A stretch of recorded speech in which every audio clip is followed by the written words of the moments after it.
धन्यवाद मान्यवर, आपने इस महत्वपूर्ण विभाग की, रेलवे विभाग की चर्चा पे मुझे बोलने का अवसर दिया।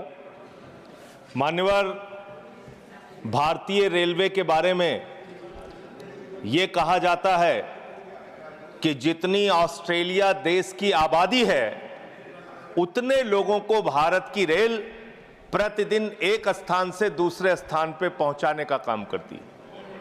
इतना बड़ा क्षेत्र है मान्यवर, रेलवे का क्षेत्र।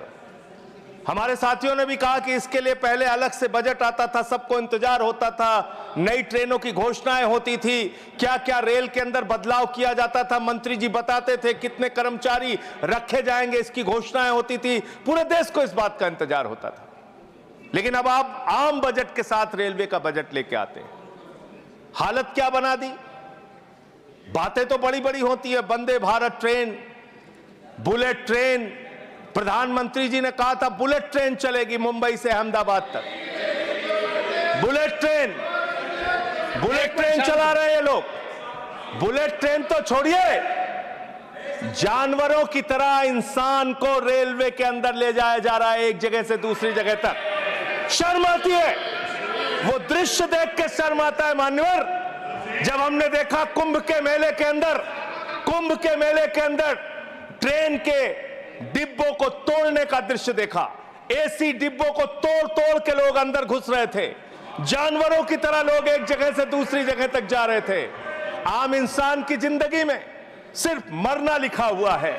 कभी रेलवे के ट्रैक पर मरना है, कभी एक ट्रैक पे दो ट्रेनें चल रही हैं, टकराना है, एक्सीडेंट में मरना है, तो कभी दिल्ली के अंदर भगदड़ में लोगों की जान चली जाती है। आम इंसान की जिंदगी में मरना लिखा हुआ है। और रेलवे के कर्मचारी, गैंग्समैन मेरे पास आए थे मिलने के लिए। सर, उन लोगों का यह कहना था रेलवे ट्रैक पे काम करते हुए एक्सीडेंट हो जाता है, उसमें भी उनकी जान जाती है। यह हालत हो गई है रेलवे की आज। और रेलवे के बारे में सीएजी की एक बहुत गंभीर रिपोर्ट है। माननीय मंत्री जी यहां पे बैठे, और मैं दिल से कहना चाहता हूं, कोई यहां पे बैठे इसलिए नहीं कह रहा हूं, जब ये मंत्री बने पूरे देश को उम्मीद थी कि रेलवे के अंदर क्रांतिकारी बदलाव आएगा। ये उम्मीद थी कि एक तकनीक के जानकार, एक पढ़े लिखे, एक शिक्षित योग्य मंत्री बने देश के अंदर, वो बदलाव लेके आएंगे। लेकिन रोज एक्सीडेंट पे एक्सीडेंट। जितना ट्रेन की पटरी पे ट्रेन नहीं चलती, उससे ज्यादा ट्रेन के बाहर, पटरी के बाहर ट्रेनें चल रही हैं। यह अव्यवस्था का आलम है कि यहां भगदड़ से लोगों की मौत हो गई, मंत्री जी को पता तक नहीं था। इसका मतलब इनके कर्मचारी, इनके अधिकारी इनको बताते भी नहीं कि इतना बड़ा हादसा हो गया। इसी दिल्ली में लोगों की मौत हुई। सर, मैं सीएजी की रिपोर्ट एक आई रेलवे के बारे में, उसके बारे में अपनी बात कह के अपनी बात खत्म करूंगा। 2604 करोड़ रुपए, 2604 करोड़ रुपए की गड़बड़ी रेलवे में पकड़ी गई। और इस गड़बड़ी के अंदर 834 करोड़ की गड़बड़ी ऐसी है जिसको मेरे ख्याल से मंत्री जी भी सुनेंगे तो शर्म आएगी। मुंबई से बांद्रा तक एक रेलवे के डेवलपमेंट का प्रोजेक्ट रखा जाता है, उसके लिए लोन लिया जाता है, उस लोन के ऊपर जो कर्ज का ब्याज दिया जाता है वो 834 करोड़ रुपए दिया जाता है, लेकिन वो परियोजना शुरू तक नहीं होती। मान्यवर, यह है अनियमितता का मामला आपके यहां। इसका स्पष्टीकरण दीजिएगा अगर आपको मौका मिले। और अंत में एक बात कह के खत्म करूंगा अपनी बात, क्योंकि समय कम है। मान्यवर, हम लोगों ने एक फिल्म देखी थी बहुत पहले, सारी दुनिया का बोझ हम उठाते हैं, लोग आते हैं, लोग जाते हैं, हम वहीं पे खड़े रह जाते हैं। ये कुलियों के दर्द के बारे में मैं बता रहा हूं। कुलियों के संगठन के लोग मुझसे मिलने के लिए आए थे 3 दिन पहले मान्यवर, और पूरे देश में 19,000 कुली हैं जिनको उस समय की 2009 के अंदर उनके लिए घोषणा की गई थी कि उनके बच्चों को नौकरी दिया जाएगा, उनको गैंग्समैन की नौकरी दिया जाएगा।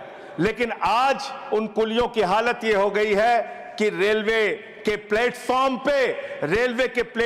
पे ई रिक्शा चलते हैं, रेलवे के प्लेटफॉर्म पे वाहन चलते हैं जिसमें सामान ढोने के लिए यात्रियों को एक प्लेटफॉर्म से दूसरे प्लेटफॉर्म पे पहुंचाने के लिए वहां पे वाहन मौजूद हैं। जाहिर सी बात है पैसेंजर उसका इस्तेमाल करेंगे। इन कुलियों का दर्द कोई सुनने के लिए तैयार नहीं है। मैं आपके माध्यम से माननीय मंत्री जी से अनुरोध करूंगा कि जो लोग वर्षों से लोगों का बोझ उठा रहे हैं, उनके परिवार की चिंता कीजिए, उनकी गरीबी की चिंता कीजिए और कृपा करके ये 19,000 जो लोग हैं आज बेरोजगारी की कगार पे हैं, उनको कहीं समायोजित करने के लिए या उनके लिए कोई महीने की तनख्वाह की घोषणा, मदद की घोषणा सरकार की ओर से अपनी ओर से कीजिए। और अंत में यही बात कह के अपनी बात को समाप्त करूंगा कि आज पूरे देश को इंतजार है इस बात का कि कब ये दुर्घटनाएं रुकेंगी। पूरे देश को इंतजार है इस बात का कि 3 लाख भर्तियां जो आपने रोक रखी हैं, जिसके कारण आज संवेदनशील जगहों पे एम्प्लॉय नहीं है, कर्मचारी नहीं है, दुर्घटनाएं हो रही हैं, वो कब रुकेंगी। और रेल की पटरियों को ठीक करने का काम जिस पे आप 180 किलोमीटर 160 किलोमीटर की स्पीड की ट्रेनें चला रहे हैं, वो रेलवे की पटरियां कब ठीक होंगी मान्यवर। ये सरकार ही पटरी से उतर गई है इस सरकार के। और अभी ये नासिर भाई काफी दुखी थे, कह रहे थे रेल मंत्री बन जाते हैं मोदी जी। अरे मोदी जी विदेश मंत्री बन जाते हैं, शिक्षा मंत्री बन जाते हैं, सांस्कृतिक मंत्री बन जाते हैं, विज्ञान मंत्री बन जाते हैं। मोदी जी के अंदर बहुत कला है, खेल मंत्री बन जाते हैं। सारा मंत्रालय अकेले मोदी जी चला रहे हैं, इसलिए इस पे नाराज नहीं होना चाहिए। धन्यवाद।